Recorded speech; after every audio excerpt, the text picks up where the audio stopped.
જય શ્રી કૃષ્ણ પ્રિય દર્શક મિત્રો, મારી આ યુટ્યુબ ચેનલ શ્રી હરિભક્તિ રસમાં તમારા બધાનું હાર્દિક સ્વાગત છે. નવરાત્રિ દરમિયાન ભક્તો ચંડીપાઠ, હવન કે યજ્ઞ કરાવતા હોય છે, પરંતુ જો તમે ચંડીપાઠ એટલે કે શ્રી દુર્ગા સપ્તશતીનો પાઠ, હવન કે યજ્ઞ ન કરાવી શકો તો તમે ઘરે વાંચન અથવા શ્રવણ પણ કરી શકો છો. ચેનલ શ્રી હરિભક્તિ રસ પર આપણે ચંડીપાઠ એટલે કે શ્રી દુર્ગા સપ્તશતીનો પાઠ કરવા જઈ રહ્યા છીએ. તેમાં આજના વિડીયોમાં આપણે શ્રી દુર્ગા સપ્તશતીનો પ્રથમ અધ્યાય કે જેનું નામ છે મધુ કૈટભ વધ, તે આપણે શરૂ કરીશું. આશા કરું છું કે વિડીયો તમને પસંદ પડશે. વિડીયો પસંદ પડે તો વિડીયોને લાઈક કરી બીજા લોકો સુધી વિડીયોનો પ્રચાર કરજો, જેથી બીજા લોકો પણ શ્રવણ કરી શકે અને તે પુણ્યના પણ તમે ભાગીદાર થાઓ. ચેનલ શ્રી હરિભક્તિ રસ પર જો તમે નવા છો તો ચેનલને જરૂરથી સબસ્ક્રાઈબ કરી લેજો અને બાજુમાં ઘંટીનું નિશાન આવે તો એના પર પણ જરૂરથી ક્લિક કરજો, જેથી આવનારા બધા જ વિડીયોની તમને જાણકારી મળતી રહે. તો હવે આપણે શ્રી દુર્ગા સપ્તશતીનો પ્રથમ અધ્યાય શરૂ કરીએ. બોલો દુર્ગા માતની જય. ભગવાન વિષ્ણુના સૂઈ જવાથી મધુ અને કૈટભને હણવા માટે કમળમાંથી જન્મેલા શ્રી બ્રહ્માજીએ જેમનું સ્તવન કર્યું હતું તે મહાકાળી દેવીનું હું સેવન કરું છું. તેઓ પોતાના 10 હાથોમાં ખડગ, ચક્ર, ગદા, બાણ, ધનુષ્ય, પરિઘ, શૂળ, ભૂશુંડી, મસ્તક અને શંખ ધારણ કરે છે. તેમને 3 નેત્રો છે. તેઓ સઘળા અંગોમાં દિવ્ય આભૂષણોથી વિભૂષિત છે. તેમના શરીરની કાંતિ નીલમણિ જેવી છે તથા તેઓ 10 મુખ અને 10 પગવાળા છે. હવે આપણે શ્રી દુર્ગા સપ્તશતીનો અધ્યાય શરૂ કરીશું. તો બોલો દુર્ગા માતની જય. માર્કંડેયજી બોલ્યા, સૂર્યના પુત્ર સાવર્ણી કે જેઓ 8મા મનુ કહેવાય છે, તેમની ઉત્પત્તિની કથા વિસ્તારપૂર્વક કહું છું, સાંભળો. સૂર્યપુત્ર મહાભાગ સાવર્ણી ભગવતી મહામાયાના અનુગ્રહથી જે રીતે મન્વંતરના સ્વામી થયા તે જ પ્રસંગ સંભળાવું છું. પૂર્વકાળની વાત છે. સ્વારોચિષ મન્વંતરમાં સુરથ નામે એક રાજા હતા, જેઓ ચિત્રવંશમાં ઉત્પન્ન થયા હતા. તેમનો સમસ્ત ભૂમંડળ પર અધિકાર હતો. તેઓ પ્રજાનું પોતાના ઔરસ પુત્રની જેમ ધર્મપૂર્વક પાલન કરતા હતા. તેમ છતાં પણ તે સમયે કોલા વિધ્વંસી નામના ક્ષત્રિયો તેમના શત્રુ બની ગયા. રાજા સુરથની દંડનીતિ ઘણી પ્રબળ હતી. તેમનું શત્રુઓ સાથે યુદ્ધ થયું. જો કે કોલા વિધ્વંસીઓ સંખ્યામાં ઓછા હતા, તો પણ રાજા સુરથ તે યુદ્ધમાં તેમનાથી પરાસ્ત થઈ ગયા. ત્યારે તેઓ યુદ્ધભૂમિમાંથી પોતાના નગરમાં પાછા આવી ગયા અને માત્ર પોતાના દેશના જ રાજા થઈને રહેવા લાગ્યા. પરંતુ ત્યાં પણ તે પ્રબળ શત્રુઓએ તે સમયે મહાભાગ રાજા સુરથ પર આક્રમણ કરી દીધું. રાજાનું બળ ક્ષીણ થઈ ગયું હતું. તેથી તેમના દુષ્ટ, બળવાન અને દુરાત્મા મંત્રીઓએ ત્યાં તેમની રાજધાનીમાં પણ રાજ્યની સેના અને ખજાનો છીનવી લીધા.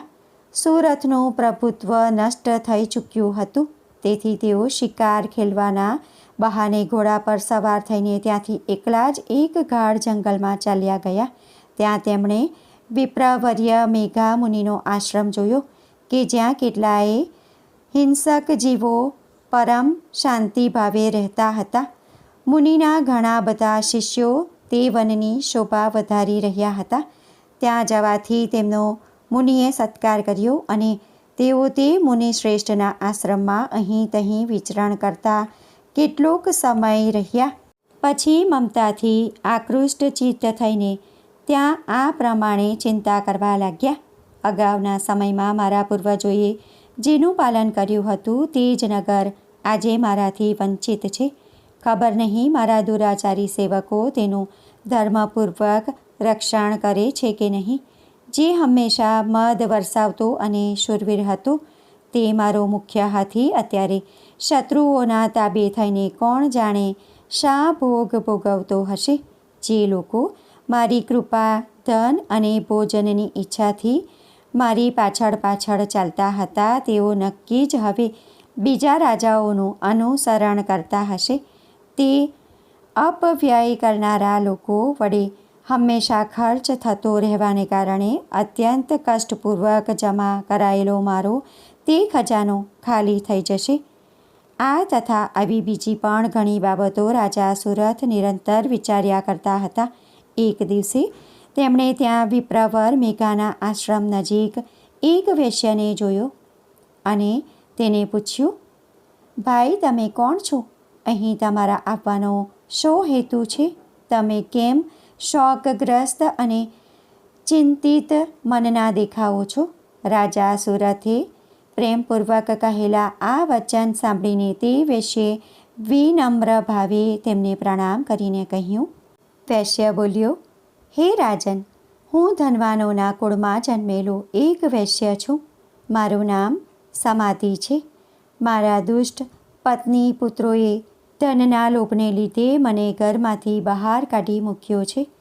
હું અત્યારે ધન, પત્ની અને પુત્રોથી વંચિત છું. મારા વિશ્વાસુ બંધુઓએ મારું જ ધન લઈને મને દૂર કરી દીધો છે. તેથી દુઃખી થઈને હું જંગલમાં ચાલ્યો આવ્યો છું. અહીં રહેવાને લીધે હું એ વાત જાણતો નથી કે મારા પુત્રો, મારી પત્ની અને મારા સ્વજનો કુશળ છે કે નહીં. આ સમયે ઘરમાં તેઓ કુશળતાપૂર્વક રહે છે કે પછી તેમને કોઈ કષ્ટ છે? મારા તે પુત્રો કેવા છે? શું તેઓ સદાચારી છે કે પછી દુરાચારી થઈ ગયા છે? રાજાએ પૂછ્યું. જે લોભી પત્ની, પુત્રો વગેરેએ ધનને કારણે તમને ઘરમાંથી કાઢી મૂક્યા છે, તેમના પ્રત્યે તમારા ચિત્તમાં આટલા સ્નેહનું બંધન કેમ છે? વૈશ્ય બોલ્યો, તમે મારા વિશે આ જે કહ્યું તે યથાર્થ છે, પણ શું કરું? મારું મન નિષ્ઠુરતા ધારણ કરતું નથી. જેમણે ધનથી લુબ્ધ થઈને પિતા પ્રત્યેના સ્નેહને, પતિ પ્રત્યેના પ્રેમને તથા આત્મીયજન પ્રત્યેના અનુરાગને તિલાંજલિ આપી દઈને મને ઘરમાંથી કાઢી મૂક્યો છે, તેમના પ્રત્યે મારા હૃદયમાં આટલો સ્નેહ છે. હે મહામતે, ગુણહીન સગા સંબંધીઓ પ્રત્યે પણ મારું ચિત્ત આ પ્રમાણે પ્રેમમગ્ન થઈ રહ્યું છે. એ શું છે? આ વાત હું જાણતો હોવા છતાં પણ જાણી શકતો નથી. તેમના માટે હું નિસાસો નાખું છું અને મારું હૃદય અત્યંત દુઃખી થઈ રહ્યું છે. તે લોકોમાં પ્રેમનો સર્વથા અભાવ છે, તો પણ તેમના પ્રત્યે મારું મન નિષ્ઠુર થવા પામતું નથી. તો આ માટે હું શું કરું? માર્કંડેયજી કહે છે, હે બ્રહ્મણ, ત્યાર પછી નૃપશ્રેષ્ઠ સુરથ અને સમાધિ નામનો તે વૈશ્ય બંને સાથે સાથે મેઘામુનિ સમક્ષ ઉપસ્થિત થયા અને તેમની સાથે યથાયોગ્ય ન્યાયપૂર્વકનો વિનયપૂર્ણ વર્તાવ કરીને બેઠા. ત્યાર પછી તે વૈશ્ય અને રાજાએ કંઈક કહેવાનું શરૂ કર્યું. રાજાએ કહ્યું, હે ભગવાન, હું તમને એક વાત પૂછવા ઈચ્છું છું. તમે તે વિશે કહો. મારું ચિત્ત પોતાને આધીન નહીં હોવાને કારણે તે વાત મારા મનને ઘણું દુઃખ આપે છે. જે રાજ્ય મારા હાથમાંથી જતું રહ્યું છે તેમાં અને તેના બધા અંગોમાં મારી મમતા બની રહી છે. હે મુનિશ્રેષ્ઠ, હવે તે મારું નથી એ જાણતો હોવા છતાં પણ તેને માટે અજ્ઞાનીની જેમ મને દુઃખ થાય છે. આ શું છે? આ તરફ આ વૈશ્ય પણ ઘરમાંથી અપમાનિત થઈને આવ્યો છે. તેના પુત્રો, પત્ની અને નોકર ચાકરોએ તેને તરછોડી દીધો છે. તેના સ્વજનોએ પણ તેનો પરિત્યાગ કરી દીધો છે. તો પણ આ તેમના પ્રત્યે અત્યંત હાર્દિક સ્નેહ રાખે છે. આ પ્રમાણે આ અને હું બંને ઘણા દુઃખી છીએ. જેમાં પ્રત્યક્ષ દોષ જોવામાં આવ્યો છે તે વિષય માટે પણ અમારા મનમાં મમતા જનિત આકર્ષણ ઉત્પન્ન થઈ રહ્યું છે. હે મહાભાગ, અમે બંને સમજદાર છીએ, તો પણ અમારામાં જે મોહ ઉત્પન્ન થયો છે એ શું છે? વિવેક શૂન્ય મનુષ્યની જેમ મારામાં અને આમાં પણ આ મૂઢતા પ્રત્યક્ષ દેખાઈ આવે છે. ઋષિ બોલ્યા, હે મહાભાગ, વિષય માર્ગનું જ્ઞાન બધા જીવોને છે. આ જ પ્રમાણે વિષયો પણ બધા માટે અલગ અલગ છે. કેટલાક પ્રાણીઓ દિવસે જોઈ શકતા નથી અને બીજા રાત્રે જ જોઈ શકતા નથી, તથા કેટલાક જીવો એવા છે કે જેઓ દિવસે અને રાત્રે પણ બરાબર જ જોઈ શકે છે. એ સાચું છે કે મનુષ્યો સમજદાર હોય છે, પણ માત્ર તેઓ જ એવા હોતા નથી. પશુ, પક્ષી અને મૃગો વગેરે બધા જ પ્રાણીઓ સમજદાર હોય છે. મનુષ્યોની સમજદારી પણ એવી જ હોય છે કે જેવી તે પ્રાણીઓ અને પક્ષીઓની હોય છે, તથા તે જેવી મનુષ્યોની હોય છે તેવી જ તે પ્રાણીઓ, પક્ષીઓ વગેરેની હોય છે. આ અને બીજી બાબતો પણ બંનેમાં લગભગ સરખી જ છે. સમજદારી હોવા છતાં પણ તે પક્ષીઓને તો જુઓ, એ પોતે ભૂખથી પીડિત હોય છે, છતાં પણ તેઓ મોહને લીધે બચ્ચાઓની ચાંચોમાં કેટલા ભાવથી અન્નના દાણા મૂકી રહ્યા છે. હે નરશ્રેષ્ઠ, શું તમે નથી જોતા કે આ મનુષ્યો સમજદાર હોવા છતાં પણ લોભને લીધે પોતે કરેલા ઉપકારનો બદલો મેળવવા માટે પુત્રોની અભિલાષા કરે છે? જો કે તે બધામાં સમજની કમી તો નથી, તો પણ તેઓ સંસારની સ્થિતિને જાળવી રાખનારા ભગવતી મહામાયાના પ્રભાવ વડે મમતામય વમળયુક્ત મોહના ઊંડા ખાડામાં નંખાયેલા છે. તેથી આમાં આશ્ચર્ય પામવું જોઈએ નહીં.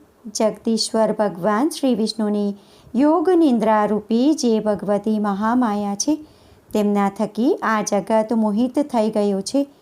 તે ભગવતી મહામાયા દેવી જ્ઞાનીઓના પણ ચિત્તને જબરજસ્તીથી ખેંચીને મોહમાં નાખી દે છે. તેઓ જ આ સંપૂર્ણ ચરાચર જગતનું સર્જન કરે છે, તથા તેઓ જ પ્રસન્ન થવાથી મનુષ્યને મુક્તિનું વરદાન આપે છે. તેઓ જ પરાવિદ્યા છે, સંસાર બંધન અને મોક્ષના હેતુભૂત સનાતની દેવી છે, તથા સમસ્ત ઈશ્વરોના પણ અધીશ્વરી છે. રાજાએ પૂછ્યું, હે ભગવાન, જેમને તમે મહામાયા કહો છો તે દેવી કોણ છે? હે બ્રહ્મન, તેમનો આવિર્ભાવ કેવી રીતે થયો, તથા તેમના ચરિત્રો શા છે?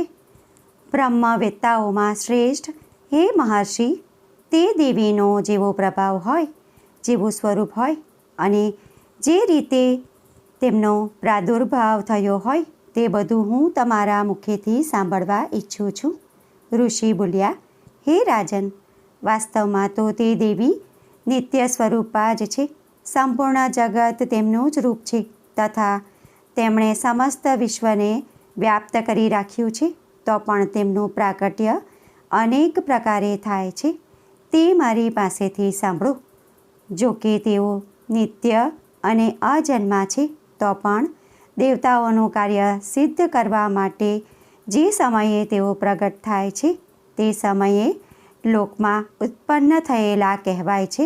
કલ્પના અંતે જ્યારે સમસ્ત જગત એકાર્ણવમાં નિમગ્ન થઈ રહ્યું હતું અને સૌના પ્રભુ ભગવાન શ્રી વિષ્ણુ શેષ નાગની સૈયા બિછાવીને યોગ નિંદ્રાનો આશ્રય લઈને શયન કરી રહ્યા હતા, ત્યારે તેમના કાનોના મેલમાંથી બે ભયંકર અસુરો ઉત્પન્ન થયા, જેઓ મધુ અને કૈટભના નામે વિખ્યાત થયા. તે બંને ભગવાન બ્રહ્માજીનો વધ કરવા તૈયાર થયા. ભગવાન શ્રી વિષ્ણુના નાભી કમળમાં વિરાજમાન પ્રજાપતિ શ્રી બ્રહ્માજીએ જ્યારે તે બંને ભયાનક અસુરોને પોતાની નજીક આવેલા જોયા અને ભગવાનને સૂતેલા જોયા, ત્યારે તેમણે એકાગ્રચિત્ત થઈને ભગવાન શ્રી વિષ્ણુને જગાડવા માટે તેમના નેત્રોમાં નિવાસ કરતા યોગ નિંદ્રાની સ્તુતિ આરંભ કરી. જેઓ આ વિશ્વના અધીશ્વરી, જગતના ધાત્રી, સંસારનું પાલન અને તેનો સંહાર કરનારા તથા તેજઃ સ્વરૂપ ભગવાન શ્રી વિષ્ણુના અનુપમ શક્તિ રૂપા છે.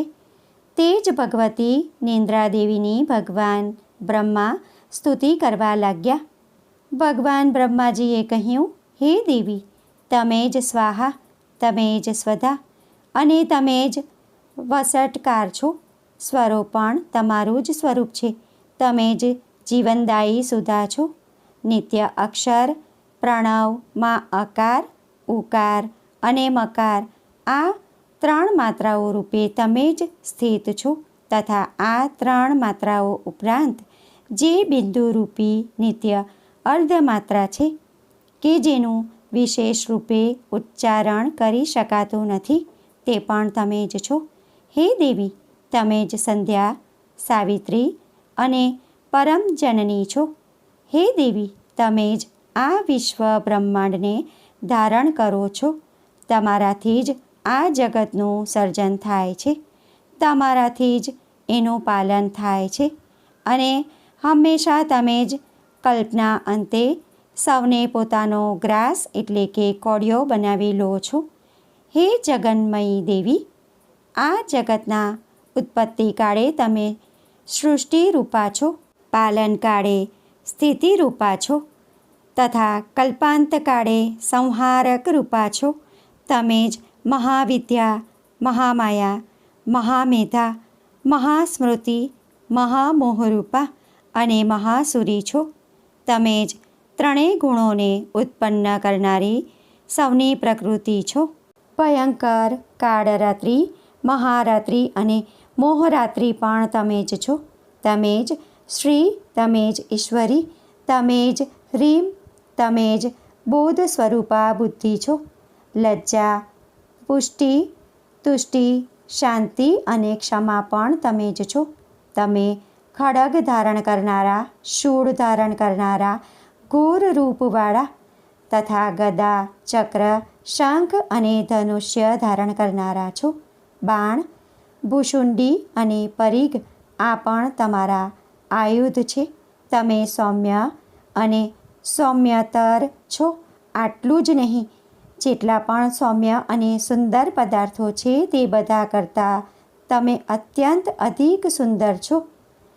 પર અને અપર બધાથી પર રહેનારા પરમેશ્વરી તમે જ છો. હે સર્વ સ્વરૂપા દેવી, ક્યાંય પણ સત અને અસત રૂપી જે કાંઈ વસ્તુઓ છે અને તે બધાની જે શક્તિ છે તે તમે જ છો. આવી સ્થિતિમાં તમારી સ્તુતિ કઈ રીતે થઈ શકે? જેઓ આ જગતનું સર્જન, પાલન અને સંહાર કરે છે તે ભગવાનને પણ તમે જ્યારે નિંદ્રાધીન કરી દીધા છે ત્યારે તમારી સ્તુતિ કરવામાં અહીં કોણ સમર્થ છે? મને, ભગવાન શંકરને તથા ભગવાન શ્રી વિષ્ણુને પણ તમે જ શરીર ધારણ કરાવ્યું છે. તો તમારી સ્તુતિ કરવાની શક્તિ કોનામાં છે? દેવી, તમે તો પોતાના તે ઉદાર પ્રભાવોથી જ પ્રશંસિત છો. આ જે બંને દુર્ધર્ષ અસુરો મધુ અને કેટપ છે એમને મોહમાં નાખી દો અને જગદીશ્વર ભગવાન શ્રી વિષ્ણુને સત્વરે જાગ્રત કરી દો. સાથોસાથ તેમની અંદર આ બંને મહાન અસુરોને હણવાની બુદ્ધિ પેદા કરી દો. ઋષિ કહે છે, હે રાજન, જ્યારે ભગવાન બ્રહ્માજીએ ત્યાં મધુ અને કેટપને હણવાના ઉદ્દેશ્યથી ભગવાન શ્રી વિષ્ણુને જાગ્રત કરવા માટે તમો ગુણના અધિષ્ઠાત્રી દેવી યોગ નિંદ્રાની આ પ્રમાણે સ્તુતિ કરી ત્યારે તેઓ ભગવાનના નેત્રો, મુખ, નાક, બાહુઓ, હૃદય અને વક્ષસ્થળમાંથી બહાર આવ્યા અને અવ્યક્ત જન્મમાં ભગવાન બ્રહ્માજીની દૃષ્ટિ સામે આવી ઊભા રહી ગયા. યોગ નિંદ્રામાંથી મુક્ત થતા જગતના નાથ ભગવાન જનાર્દન તે એકાર્ણવના જળમાં શેષનાગની શૈયામાંથી જાગી ઉઠ્યા. પછી તેમણે તે બંને અસુરોને જોયા.